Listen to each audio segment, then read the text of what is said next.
आज आपण संपूर्ण शरीर लवचिक आणि पुष्ट बनवण्यासाठी सर्वांग पुष्टी हा स्थूल व्यायाम करणार आहोत। यासाठी दक्षता, हाय ब्लड प्रेशर, हृदयासंबंधी विकार, मानदुखी, कंबरदुखी तसेच चक्कर येणाऱ्यांनी हा स्थूल व्यायाम करू नये। सरळ उभे रहा, हात शरीराशी सरळ ठेवा। आता शक्य होईल तेवढे पायामध्ये अंतर घ्या। यानंतर अंगठे आत घ्या, मूठ बनवा। आता हात वर घ्या, डावा हात समोर ठेवा, उजवा हात पाठीमागे। हळूहळू डावीकडे वळा। श्वास सोडत हळूहळू डाव्या बाजूला वाकायचे आहे।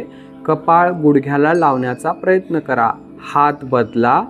श्वास आत घेत हळूहळू वर या, शरीराला थोडं पाठीमागे वाकवा।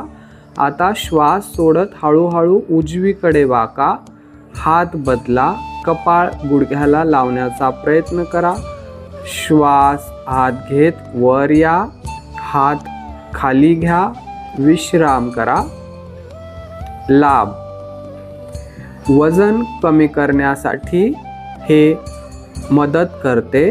खांदे आणि पाठ मजबूत बनते। पचनासंबंधी विकार दूर होतात। तसेच संपूर्ण शरीर लवचिक आणि पुष्ट बनते। साधक ठेंगणा असेल तर उंची वाढते। कमरेचे आणि पाठीचे दुखणे कमी होते।